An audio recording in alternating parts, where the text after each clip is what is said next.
One of the areas and the topics that we've learned in church that have stood out for me is gospel and reconciliation. And noting that both in church and even in there is always conflict. And I think now in church we have been given a very good example to follow by St. Paul of how being in unity is very important in church. That example of two ladies who are in disagreement, we are very much encouraged that they need to seek for reconciliation. And we see this being encouraged so that there is togetherness and things can be done in church in one accord to bring about a smooth flow and even the advancement of the gospel, because conflicts in church bring about hindrances in spreading the gospel.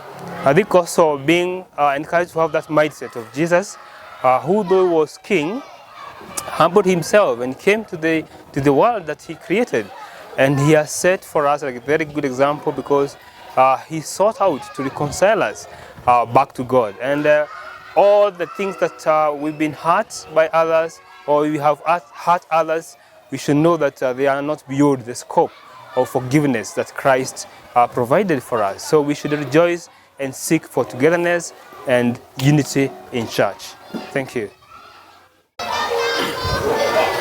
Hello everyone, I am Mary, and today we are talking about the series that we have been going through in the church from January until May. And what has really caught my attention is about contentment. I really thought that contentment is only when you have little. But it was surprising to see that Paul is saying that he's contented when he has much and when he has little. And also this contentment is a way of trusting in the Lord. Even in little, you trust in the Lord. And also through contentment, you are able to give thanks to the Lord and to see all the things that the Lord has provided for us. And therefore, it's a call even for me and for everybody to continue being contented and trusting in the Lord, knowing that He is the one who holds our life. And through contentment, we are able to live a godly life. Thank you. So, my name is Cornelius. The journey through the book of Philippians has been interesting. My key highlights will be the first sermon, where we were looking at the transforming power of the gospel, and then also merging it with the last one that was preached today about generosity. More of it was the bit of how the gospel is transforming how we look at different things.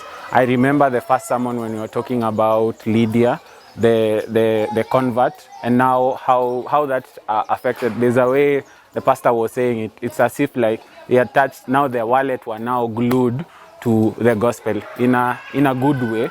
So it was almost like an indicator of surrender.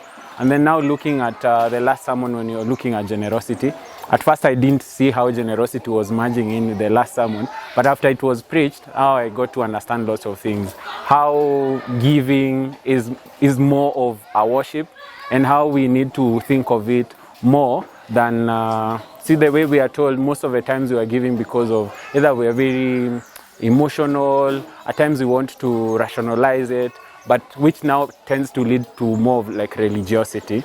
But now I'm able to look at it from the gospel's perspective and give it in the right way. With that, I'm not looking at, is it 10, is it 15, is it 30%? I'm looking at it as, this is my worship towards God. Do I limit it? No. Thank you so much.